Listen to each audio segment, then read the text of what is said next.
Gente, hoje o nosso podcast está sendo patrocinado pela acupunturista e fisioterapeuta Gisele Santana. A Gisele ela é especializada em medicina chinesa e também em fertilização e gestação. Então, o cuidado da mulher está em uma das melhores mãos. Eu sou Gisele Santana, fisioterapeuta e acupunturista especializada em fertilidade e gestação. E estou aqui para oferecer o melhor tratamento na medicina tradicional chinesa, visando o seu bem-estar, o seu emocional e a sua qualidade de vida. Então, se você quiser cuidar da sua saúde com aquele carinho e com uma profissional maravilhosa, tá aí para vocês conhecerem. Aqui vai estar o QR Code e embaixo o contato da doutora Gisele, ok? E agora começaremos o nosso novo podcast. Oi, pessoal, hoje estamos aqui mais uma vez para um novo Podpets, o podcast do Brechó Pets. E hoje a gente vai ter um panorama sobre animais exóticos. E quem está aqui comigo, tem o prazer de estar aqui comigo, é o Dr. Otávio, que vai nos dar esse panorama sobre esses animais. Doutor, muito prazer, estou muito feliz de você estar aqui, ter ocupado um pouquinho do seu tempo e, por favor, nos apresente. Muito obrigado, Carla, obrigado pelo convite. Estou muito feliz de poder falar um pouquinho sobre a fauna silvestre e exótica. Eu atuo, como biólogo, trabalho com alguns anos com o desenvolvimento de exames laboratoriais voltados para análises clínicas, trabalhando também nesse contexto agora da fauna silvestre, no monitoramento da fauna que circula no ambiente urbano, utilizando-a também como indicador da qualidade ambiental por meio desses exames, e atuo também no manejo de animais silvestres, nos empreendimentos de fauna como zoológicos, centros de triagem e reabilitação de animais silvestres. Doutor, até antes de eu fazer essa pergunta, você falou uma coisa interessante aí, assim, do jeito que tá, como tá vindo os animais silvestres pra gente. Isso é porque cada vez mais a gente está ocupando o espaço deles, né? Exatamente. Uma das causas, é o avanço das cidades, a perda e fragmentação de hábitats para a construção de estradas, vias de acesso. Então, com isso, os animais eles vão começar a habitar mais frequentemente o ambiente periurbano, que é aquele ambiente que circunda a cidade, quando não na própria cidade. O caso, por exemplo, das maritacas. Até alguns anos atrás, eu diria de uns 15 anos para trás, não era tão comum ver uma pomba asa branca nas ruas, nos fios, tantos conflitos envolvendo maritacas em forros. Hoje isso já é muito mais frequente, porque esses animais vão começar a buscar abrigo onde eles encontram acesso e água, alimento e outros elementos que permitam que eles se reproduzam, se mantenham, se protejam de predadores. Então, são as principais causas que levam a essa maior incidência de animais silvestres nas áreas urbanas, E uma coisa também, até a gente teve aqui o pessoal do projeto do Paçoquinha, que é o Gambá, que é outro também, o Gambá. E eu acho que é muito importante também, doutor, o senhor falar que para as pessoas se terem contato com eles, não machucarem, não judiarem, não maltratarem, porque eles apenas estão tentando se defender. Não é isso? Exatamente. Esses animais, principalmente o gambá, hoje nós temos o gambá como um animal que ele pertence a uma fauna sinantrópica, seria o termo técnico até. A fauna sinantrópica é qualquer animal silvestre ou não silvestre, mas é um animal que ele orbita, ele vive em torno do ambiente domiciliar. Ele aproveita aquelas condições que nós, humanos, provocamos no ambiente para se reproduzir, buscar abrigo. Por exemplo, lixo mal vedado, a presença de restos de alimentos em algumas áreas. Então, um animal qualquer, para ele sobreviver, ele tem que ter os 4 As que a gente sempre tá comentando, que é o abrigo, acesso, alimento e água. E nas cidades, isso é abundante. Ele vai encontrar. Eu tenho forros, eu tenho entulho, eu tenho lixo mal vedado, e os animais acabam encontrando esses locais, Quando encontrar um gambá ou qualquer outro animal silvestre, o ideal é sempre evitar fazer qualquer manejo, tá? Porque para manejar o animal, manipulá-lo, você tem que ter certeza que esse animal não confira um risco à sua segurança. Salvo raras exceções que o resgate deve ser feito por um cidadão sem uma formação específica, o ideal é sempre acionar os órgãos ambientais, o setor de zoonoses, ou a Secretaria de Meio Ambiente do município, o Corpo de Bombeiros, Guarda Civil Municipal, Polícia Militar Ambiental, que são os profissionais que têm a expertise para fazer esse resgate dessa fauna. E a gente percebe mesmo, né? Quanto mais a gente anda, olha só, na sua primeira pergunta nós já estamos indo lá longe. Quanto mais a gente anda, mais a gente percebe mais condomínios fechados. Então, vamos falar português, cara, eles estão no meio do mato, né? E ali, porque eu fico... Gente, o que eles querem? Eles vão estar ali, coitadinhos, eles não têm para onde escapar. Então, não entrar em conflito, muitas vezes machuca, maltrata, e não é para fazer isso, porque afinal de contas, como você mesmo disse, eles estão ali para procurar o pessoal cada vez mais. É impressionante em Ribeirão, né? A gente olha, a gente vai para um lugar que você não tinha nada, hoje quando você vê tem 3, 4, 5 condomínios, sejam de casa, de apartamentos.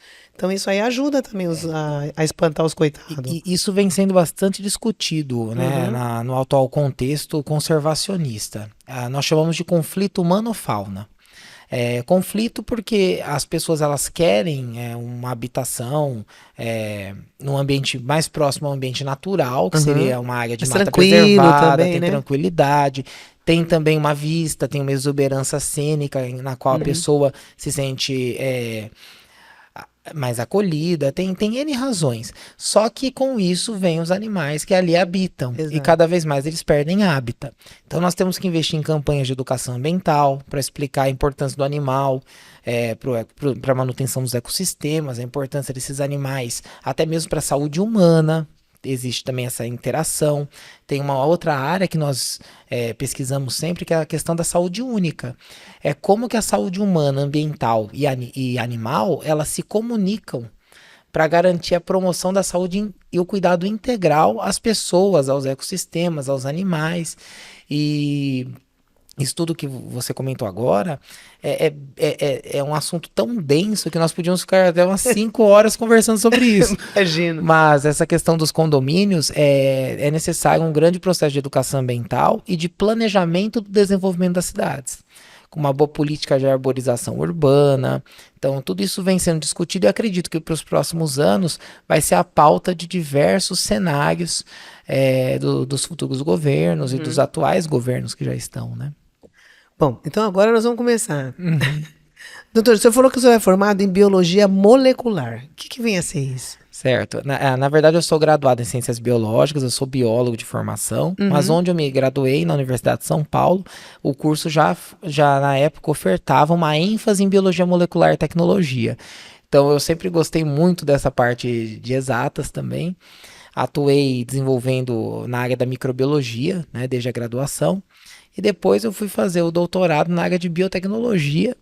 E todo esse conhecimento que eu adquiri ali, eu utilizo hoje na área da fauna silvestre para a conservação da natureza, né? Então, um biólogo molecular, no caso, ele utiliza técnicas de estudo do DNA para poder fazer uma série de ensaios laboratoriais, desde a diagnóstico de doenças até mesmo melhoramento genético. Então, é uma área extremamente abrangente, né? Nossa, que é bem interessante mesmo, né? E hoje está muito em voga isso, né? Exatamente. Você mexe também com o caso das células tronco, esse negócio, envolve tudo isso também? Na graduação vimos, né, todo esse conteúdo, porém é uma área na qual eu não me especializei, porque a biologia molecular ela é uma grande área, né? Na verdade, ela é uma sub-área de uma grande área. Só que dentro dessa sub-área tem outras áreas. A questão das células-tronco já é voltada mais para a saúde humana, é onde é mais estudado, né? Na saúde animal, na saúde ambiental nem se fala, mas na saúde animal se fala ainda um pouco sobre isso. Menos, né? Se fala menos. E também você falou que atuou também em microbiologia e ecologia. Tem que ler aqui, gente, porque é difícil. Atuou em microbiologia e ecologia microbiana. Exato. Então agora você explica sobre ela também. Começou assim, desde a graduação, como eu já fazia os estágios, né, na universidade, no laboratório de microbiologia industrial, no doutorado eu quis aprender um pouco mais sobre a diversidade microbiana. E nesse sentido eu estudei um processo de comunicação entre as bactérias durante a fermentação de cacau. É. Então eu queria entender se nesse processo de comunicação, como que esse processo poderia afetar a qualidade do chocolate. Porque para fazer chocolate, Uhum. você tem que fermentar o cacau. Então a ideia é você selecionar bactérias e algumas leveduras que são fungos e criar um coquetel microbiano que ele mantivesse um certo padrão de qualidade para o produto final. Mas para isso eu tinha que entender como os micro-organismos conversavam, entre aspas, né? E, ao mesmo tempo, nas disciplinas de doutorado, eu tive as disciplinas de microbiologia clínica, ambiental, industrial, e pude sanar aquela minha necessidade de entender melhor como que o mundo microbiano era, né? Funciona. Funcionava. E foi muito bom, porque quando eu fui trabalhar na área de animais silvestres, a primeira coisa que eu fiz foi implementar um laboratório, né? E todo esse conhecimento de microbiologia, hoje a gente tenta aplicar na fauna silvestre. Olha que legal. E me fala uma coisa, agora que você já explicou tudo o que você faz, como a gente estava falando dos animais exóticos, né, silvestres que você maneja, como é que é feito esse processo de reabilitação? Como é que ele vem, como é que funciona e como é que ele volta, né? O processo de reabilitação, ele é bem complexo, né? Eu brinco com os nossos estagiários que não existe um protagonista, ou seja, não é um único profissional, não é somente um biólogo, somente um veterinário ou um zootecnista, quando tem nos empreendimentos. O zootecnista, para quem não conhece muito, ele é um profissional dedicado à nutrição animal. Né? Então, o que acontece? Onde eu trabalho, nós temos 3 profissionais. Eu, como biólogo, tenho um veterinário e um zootecnista. Nós 3 decidimos como será feito o manejo daquele animal. Porque a escola, quando eu falo escola, a nossa filosofia de trabalho, ela é baseada num cuidado integral. Então, a gente pega todo aquele conceito que a gente utiliza na medicina humana, que o pessoal da enfermagem colaborou muito ao longo dos anos para criar esse entendimento, que é a integralidade do cuidado, é considerar o emocional, considerar o físico em si, considerar o contexto daquele indivíduo para promover a saúde daquele indivíduo. Então nós pegamos isso lá, copiamos um pouquinho lá da medicina humana, e trazemos nessa abordagem de reabilitação no seguinte: o animal, quando ele chega, ele pode chegar de diversas origens. Ou um cidadão encontrou o animal vitimado na rua, e o termo é vitimado porque ele não está em condições de saúde adequadas, ou ele foi atropelado, ou ele foi traficado, ou simplesmente é um filhote órfão. Então, cada situação vai exigir um tipo de manejo. Então, o biólogo veterinário, nesse momento, eles trabalham em sintonia estrita. Enquanto o veterinário faz a avaliação médica, o biólogo ele faz a avaliação biológica. Daí entra exames clínico-laboratoriais para apoiar o colega veterinário. Entra a parte de biometria, que é medir, identificar a espécie do animal, ver o peso, inferir o estágio de desenvolvimento, avaliar o comportamento desse animal. E tudo isso vai para a ficha clínica do animal. Daí, nesse cenário, se nós temos um zootecnista também trabalhando, nós também, a partir desses dados, a gente fala para o zootecnista: e agora, qual a dieta adequada para essa espécie, nesse estágio de desenvolvimento, nessa situação que ele chegou, por exemplo, está hipoglicêmico, ou às vezes está hiperglicêmico, isso nós nunca pegamos. A maioria chega hipoglicêmico, chega praticamente num estado bem grave de saúde, e daí a gente faz uma dieta hipercalórica, nós fazemos exames de bioquímica clínica para avaliar a função renal, função hepática, função cardíaca, função muscular, para saber se o animal não está num quadro de choque metabólico. Ao mesmo tempo, nós fazemos exames de fezes, exames de urina, quando é possível. Tudo isso para entender o total metabolismo daquele animal, a integralidade do cuidado. Tudo tem que ser bem mensurável e objetivo. Para saber também exatamente por que ele chegou àquela. Porque muitas vezes, ele foi atropelado, tudo Isso. bem. Mas qual é a condição dele? Exatamente, como é que ele está, por que ele correu, né? Exatamente. Nós temos que detalhar tudo isso, fazer praticamente um mapa metabólico e direcionar a dieta para atender aquele status metabólico do animal. E a partir disso garantir a integralidade do cuidado. Daí, essa é a primeira fase, que é a triagem. Então, o veterinário vem, faz toda a avaliação médica, o biólogo é essa parte biológica que eu citei, e o zootecnista a parte nutricional. E depois de toda essa avaliação integrada, vem o monitoramento do animal. O animal ele vai para uma internação, os exames dando negativo para parasitas, e depois eu vou te explicar por que isso é importante. Não é apenas uma medida médica, mas tem uma medida biológica importantíssima ali. Esse animal ele vai para uma quarentena para a recuperação. E a avaliação se nenhum comportamento alterado ocorre, para que nós possamos avaliar num período de 20 a 30 dias se ele vai ser elegível para retorno à natureza, que é a soltura do animal, que é o melhor dos mundos. Tanto é que eu brinco, o nosso objetivo nessa nossa abordagem de integralidade do cuidado é soltar bicho. Eu até uso esse jargão que é para ficar na cabeça das pessoas. A nossa felicidade é soltar animais, é refaunar, é o termo que nós usamos. E após essa quarentena, o animal ele é solto. E para ser solto, ele tem que ter uma autorização do órgão estadual que licencia esses empreendimentos de fauna, né? Que são os Centros de Triagem e Reabilitação de Animais Silvestres, os CETRAS. E uma vez que essa autorização é emitida, nós fazemos a soltura do animal no ambiente natural. E ele vem, assim, desculpa. Claro. Ele vem assim, porque muitas vezes a gente vê o pessoal soltando animal, a gente vê nesses programas que ele tem como se ele fosse um chip, eu tenho um negocinho. Isso. Vocês também colocam isso? Colocamos. Nós não trabalhamos com brincos, com tatuagem, porque é agressivo pro animal, né? Parece que eles põem um negocinho, muitas vezes põem aqui na orelhinha, que é o brinco. na asinha. Dependendo do animal, pode pôr. Tem uma resolução do CONAMA que especifica. Porém, o que nós mais utilizamos são os microchips, que o microchip ele é um código de barra. Então você coloca subcutâneo um chipzinho abaixo da pele do animal, né? E depois você passa um leitor, que ele vai ler esse microchip, é um RG. Então, aquele animal que chegou na data tal, tem um número tal, foi entregue pela Carla que o resgatou. Eu sei tudo direitinho, até a pessoa que pegou, no caso? Na verdade, quando eu passo a leitura, eu só vejo o número do código de barras, é um número. Só que a partir desse número eu vou no sistema e vai estar tudo lá. O sistema me abre a ficha dele. Então a gente sabe tudo dele. Isso, por isso eu tenho que ter um CPF para esse animal, que é pessoal intransferível. É inequívoco. Então, quando eu passar a leitura de microchip, eu vou saber que aquele animal de número 96300 tal, é o animal que chegou no dia 28 de julho de 2023, entregue pela Carla, passou pelo procedimento XYZ. Ai, que legal. Então, a partir disso, também é importante, porque quando é feita a soltura, eu consigo monitorar o animal numa recaptura experimental, ou se ele sofreu um novo acidente, eu já tenho o histórico do indivíduo, e isso tudo dá também dignidade a esse animal silvestre, né? Ele ganha voz ali, né? Ele está identificado. E isso faz parte. Então, isso a gente usa mais para mamíferos, né? Para aves, o mais comum é utilizar anilhas, né? Que é um anel, né? Tipo como se fosse uma aliança. Eu já vi, que põe na patinha. Isso, vai na perna da ave. Na perninha, patinha é bom, ave com patinha fica difícil.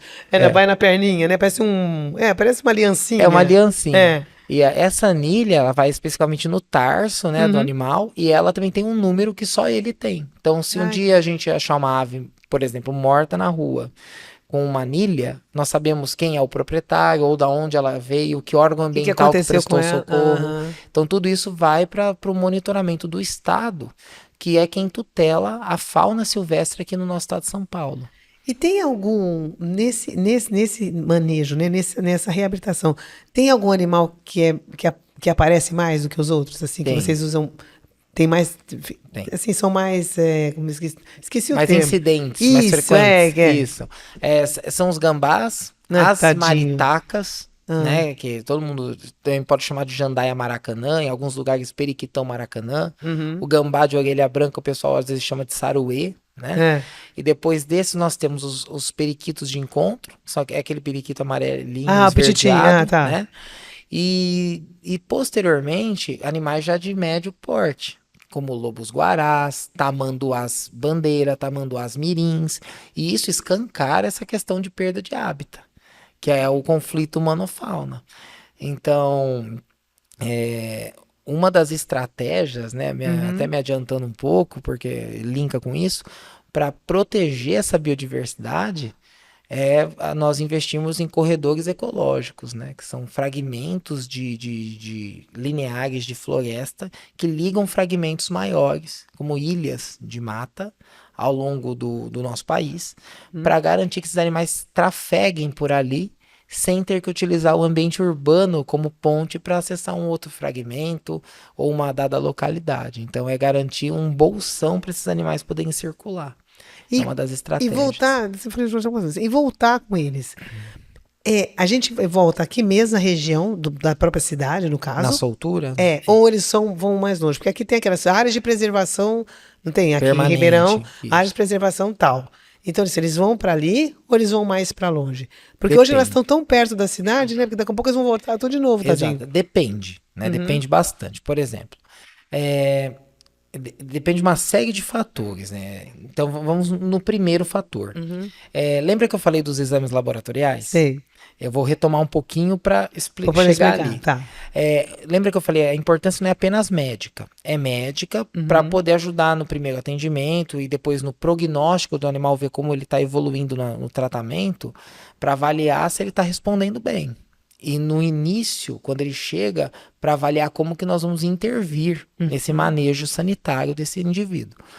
Mas, para nós da biologia, na hora da soltura, é importante saber que tipo de parasita esse animal tinha, porque eu sei de onde ele veio. Então eu tenho um banco de dados.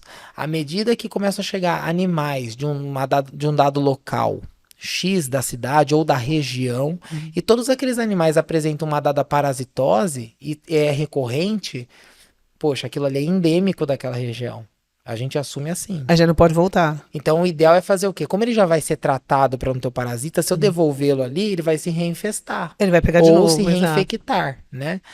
Então a ideia é translocar esse indivíduo para um local para reduzir aquela carga parasitária. Com isso, nós atuamos até na promoção da saúde humana, porque muitos parasitas são zoonóticos, passam do homem para o animal, dos animais para o homem. Então, quando nós fazemos esse manejo e reduzimos a carga parasitária de um dado local, a chance também de um ser humano se contaminar reduz.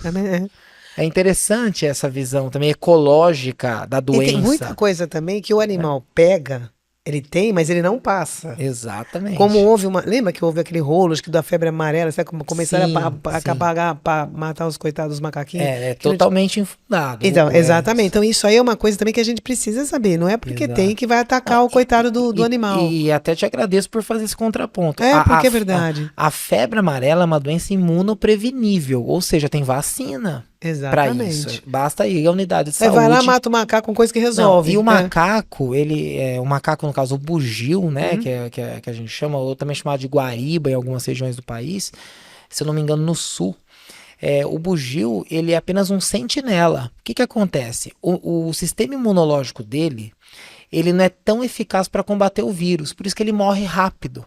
Então, e abruptamente, tá? Em grande quantidade. Então, assim, quando começam a morrer bugios em grande quantidade numa dada região, você fala, poxa, só pode ser febre amarela. Tem alguma coisa aí. Então, ele é um indicador da qualidade ambiental da saúde ali. Por isso que é saúde única, interface humana, ambiente e animal. Se esses animais começam a morrer rapidamente, você já tem que intervir de imediato numa campanha de vacinação para pegar aquelas pessoas que não estão vacinadas, para garantir que elas não se acometam. Agora, o bugio, ele é conhecido, portanto, como um sentinela. Ele não transmite a doença. Então, mas ele isso só que a gente indica. lembra que teve gente que estava matando. Exato. Isso é um absurdo, a pessoa precisa ter essa informação. E daí entra nesse contexto que eu disse, né, da educação ambiental, que é também uma educação em saúde pública. Esses animais, eles têm uma função, além ecológica, de dispersar sementes e tudo mais, mas também essa função em saúde pública, de indicar a doença. De indicar a ocorrência da aproximação desse vírus que é transmitido por vetores artrópodes, como o Aedes aegypti, que é o mosquito da dengue, próximo de nós. Então ele é muito mais valioso para nós do que o contrário. Ele não é um agente que propaga, ele não é um reservatório, ele não amplifica a infecção. Tem até alguns trabalhos mostrando, mas por exemplo, você pega o bugio, você pega o sagui, você pega o macaco prego. Todos eles são suscetíveis. Só que o grau de susceptibilidade varia, né? Sendo, acho que, se eu não me engano, o sagui é o menos susceptível, mas também o tempo que o vírus fica é maior. Então, daí o pessoal tá falando, mas não é um reservatório da doença? Pera lá. Reservatório é diferente. Reservatório, geralmente, ele não apresenta doença. Ele amplifica o vírus, ele se replica, mas geralmente não causa doença. Então tem essa discussão. Ele só carrega, né? Ele só carrega. Ele seria o... Como é que chama aquele que só carrega? O hospedeiro. O hospedeiro, exatamente. Mas como ele só carrega, nesse caso vai amplificando, a gente chama de reservatório, mas é um hospedeiro também, né? Agora, no caso dos macacos, né, que a gente chama de primatas não humanos, eles, na verdade, são sentinelas. Ainda não se tem um consenso falando reservatório. Por isso que, assim, não pode atacar esses animais, desse ponto de vista. Outro ponto de vista é legal.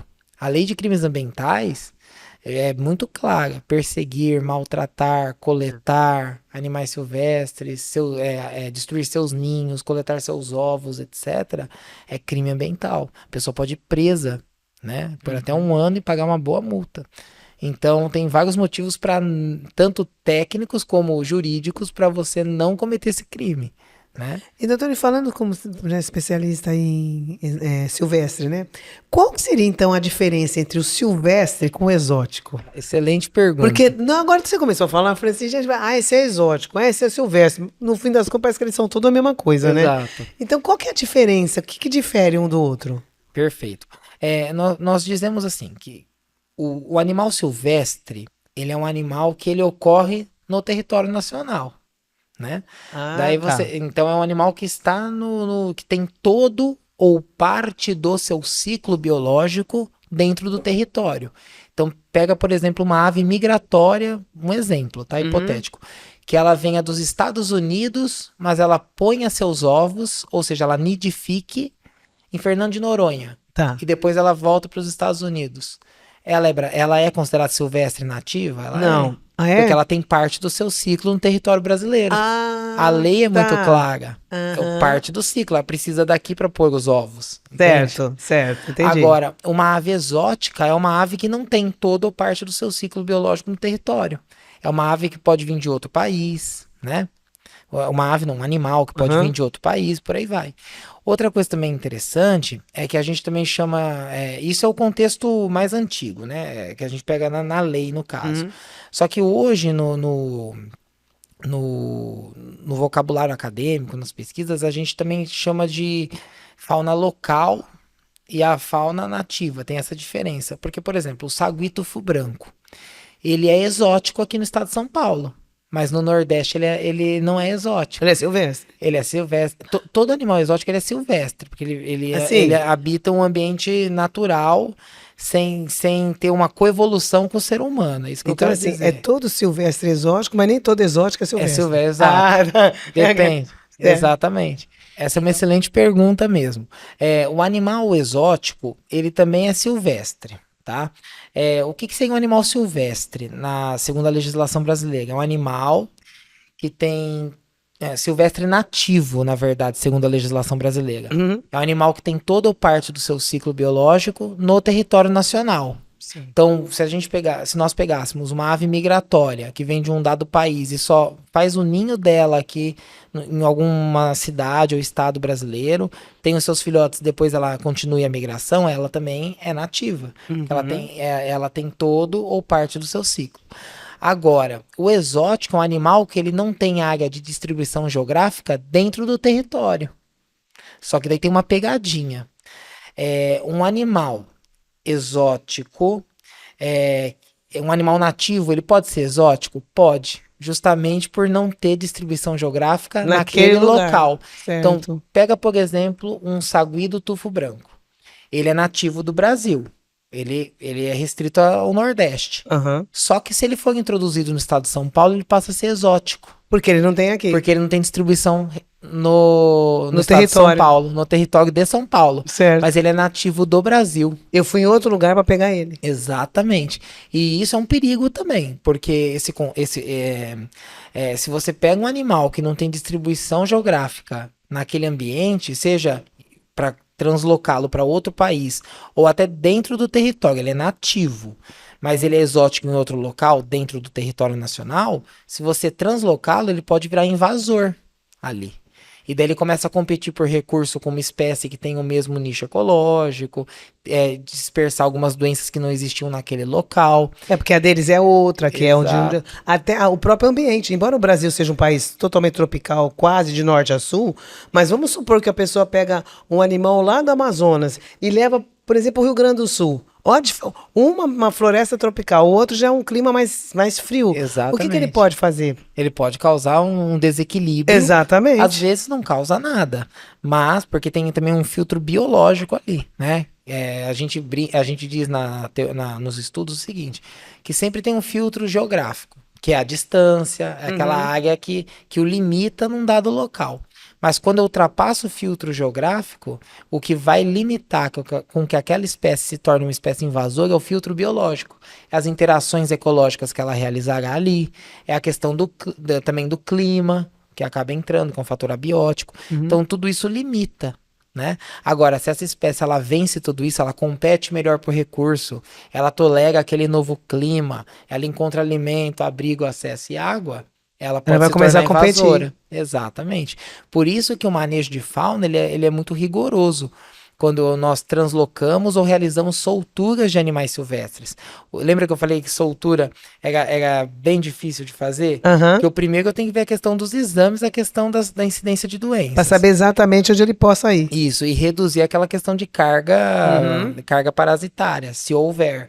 O segundo quesito é essa questão de ser nativo, animal silvestre nativo e regional, ser daquela ocorrência. Se eu colocar, por exemplo, um sagui tufo branco, eu falo, olha, aqui na cidade X do Nordeste, esse animal não tem hábitat mais. Eu vou mandá-lo para Guarulhos. Não faz sentido. Ele vai se tornar um animal exótico ali. Ele não tem ocorrência ali. Ele não vai conseguir formar família ali. Para ele é tudo estranho, né? É estranho.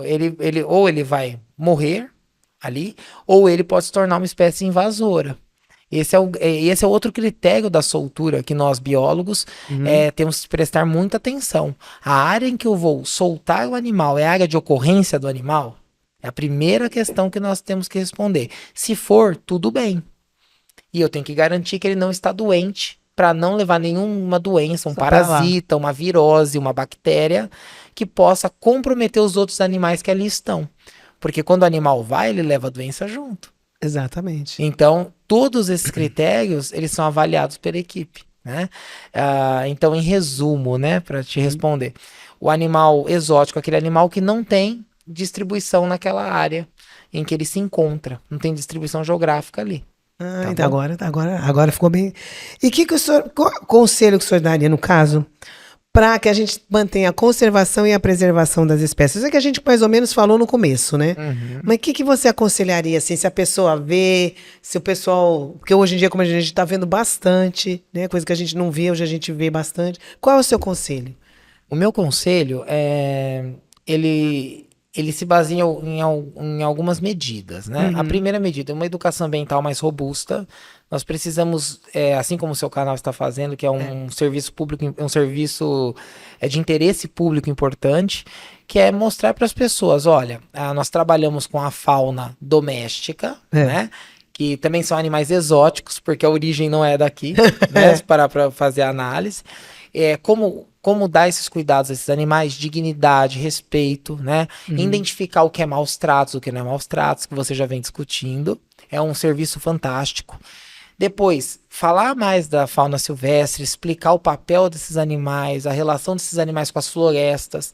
Você sabia? Não existe fauna sem flora e não existe flora sem fauna. Para você ter noção, alguns peixes amazônicos contribuem com a dispersão de sementes a mais de 10 quilômetros. Fora os insetos, né? Fora os insetos, que nós nem conhecemos a total diversidade. Se eu não me engano, foi um escritor chamado Stephen Jay Gould que falava que se Deus existe, ele gosta muito dos besouros, né? Porque a diversidade é muito grande. Exato. E eles vão tudo, né? Com as patinhas. Exatamente. Com tudo para... Assim, dando as árvores, as abelhas, né? Exatamente. Então, quando eu bato muito nessa tecla da educação ambiental, porque ela é fundamental para a sensibilização constante. Uhum. É uma área de estudo que ela tem procedimento e rotina. Procedimento é como eu vou me aproximar desse público, cativá-los e sensibilizá-los. E a rotina é garantir que isso se torne perene. Para que nós não nos esqueçamos que nós não estamos aqui segurando o mundo, nós estamos dentro do mundo. Então a educação ambiental é fundamental. O segundo, que é mais técnico assim, seria a questão dos corredores ecológicos. Integrar as bacias hidrográficas pelos corredores ecológicos, garantir que a fauna silvestre ela tenha locais seguros para que ela possa transitar e manter o fluxo gênico. O que é isso? Se eu tenho animais que ficam ilhados numa mancha de vegetação e não conseguem ir para outra mancha, ao longo dos anos aquilo se torna uma ilha de hábitat.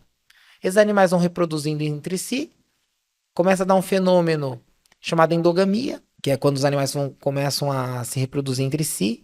Daí, ao longo dos anos, nós temos consanguíneos acasalando, irmão com irmã, primo com prima, e começam a aparecer doenças naquela população.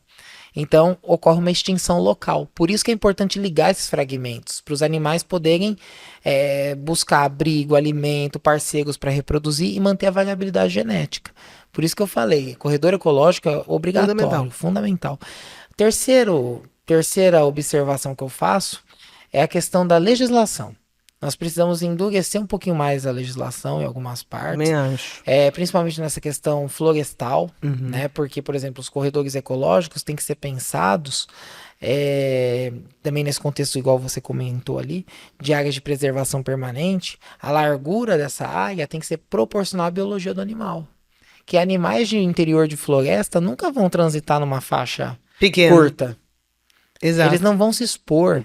E não faz adianta parte também do ficar comportamento. a faixa aqui, aí constrói casa aqui, casa aqui, casa aqui. Eu acho que tem que ter Exatamente. uma coisa mais separada, até a hora né? que a onça entrar na casa. Exatamente. E daí começa aquela questão do conflito humano-fauna. Exato. A onça, raramente ela faz isso, mas se ocorrer um acidente com um humano, ela vai ser hostilizada ou exatamente. caçada. Que é um absurdo, né? Que ela não faz isso porque ela tá, tô afim. Exatamente. Então a ideia é isso, investir muito também seria a quarta dica nas campanhas de reflorestamento em áreas degradadas, para garantir justamente esses animais os aportes. E por último, desmistificar zoológicos, né? Hoje em dia nós temos uma campanha muito forte contra zoológicos. As pessoas acham que o zoológico hoje ele prende animais silvestres em cativeiro, mas se as pessoas pudessem ver como a legislação ela é complexa, ela exige muito desses empreendimentos de fauna. Você tem que ter pelo menos um biólogo e um veterinário nessas instituições integral. E tem muitas espécies hoje, né, doutor, que estão vivas, vamos se dizer assim, graças aos zoológicos, né? Exato. Porque se não fossem por elas já tinham sumido. E outra coisa também que quando eu faço pesquisa, que eu faço bastante matéria dentro do site, não sei se você viu o site, mas a gente tem bastante, todo dia a gente faz uma, eu faço uma, é que a vida deles fica mais longa, né? Fica. Dentro do zoológico do que fora. Fica. Tem até um artigo do professor Barbante da Unesp de Jaboticabal sobre psitacídeos, né? Papagaios, né? E a equipe dele demonstra que em alguns papagaios, que eu acho que eles estudaram de 70 a 80 papagaios, se não me falha a memória, o comportamento deles em ambiente cativo era muito menos estressante do que em ambientes naturais. Por quê? Não tinha competição por recurso, predação. Exato. Né? Não estou justificando que o animal tem que ficar preso, não é isso. Não. O que eu quero dizer é que hoje em dia, o animal, quando ele vai para um zoológico, a maioria deles são animais vitimados. Chega aquele momento da soltura, olha, o animal sofreu uma amputação de membro. O que eu vou fazer com esse animal? Vou fazer eutanásia? Não dá para deixá-lo como banco de material genético, utilizá-lo para pesquisas conservacionistas, educação ambiental. Então que vá para um zoológico. O zoológico é o ponto final. E no zoológico, além dos cuidados integrais por tratadores, biólogos, veterinários, zootecnistas, estagiários, né, você vai ter todo um trabalho social de educação ambiental, pesquisa científica, para entender como eles se reproduzem, o que eles comem. Então isso, você pegando toda essa informação, você consegue formar recursos humanos, biólogos, veterinários, zootecnistas, que poderão atuar no manejo de fauna e resgatar a fauna, Exato. Promover cuidado médico adequado, realizar um manejo biológico adequado, entender as doenças que ocorrem nesses animais. Nos últimos 10 anos, o boom de artigos que nós tivemos estudando a biologia parasitária em animais silvestres foi absurdo. Justamente pela essa aproximação, por esse papel dos zoológicos nesse quesito. E a gente vê muito também, por exemplo, no National Geographic, acho que é que eles falam, que até o rapaz brinca, né? Vamos tirar aquela mania de ver de zoológico. Então eles mostram, o zoológico tem o zoológico acho que de Nova York, aquele que fica do outro lado, eles falando como é que... E realmente, ali o trabalho deles é fantástico. Exato. É fantástico. E assim, a ideia é você ter um banco genético que esteja se reproduzindo ali, para até um dia, se ocorrer um projeto de reflorestamento, você poder repovoar esses locais, refaunar também com aquela prole que ali está. Você pega a ararinha azul, estava extinta. Agora foi solta, até zoológico da Alemanha envolvido, por quê? Estudando a reprodução do animal. Né? Então, assim, dá para ir longe nessa discussão, mas isso tudo está alinhado à política nacional do meio ambiente, né? Está alinhado à política da biodiversidade do Brasil, que fala que a colaboração em matéria ambiental promove a paz no mundo. Por quê? Você manda, às vezes, um animal da sua fauna para a Alemanha, ou para os Estados Unidos, ou para a Itália, ou qualquer outro país, você cria uma rede de colaboração e de apoio. E com isso, você integra, você soma, você não divide. Exatamente. Então, a matéria ambiental ela é muito importante. E isso tudo subsidia as políticas públicas, legislações. Então, por isso que eu falo, um dos meus conselhos também seria fortalecer, empoderar esses empreendimentos de fauna que tem esse papel que as pessoas não conhecem, infelizmente. Bom, doutora, acho que você deu uma boa visão, né, de como funciona o manejo dos animais. E eu espero, que eu tenho certeza que o senhor vai voltar, porque tem muita coisa aqui ainda pra gente falar. E eu queria então agradecê-lo mais uma vez pela sua presença. E conto com uma nova oportunidade de você vir aqui. Muito obrigado, Carla. Foi um grande prazer. Muito obrigado mesmo. Bom, gente, então hoje a gente encerra o nosso Podpets, o podcast do Brechó Pets, e encontro vocês no próximo. Até mais.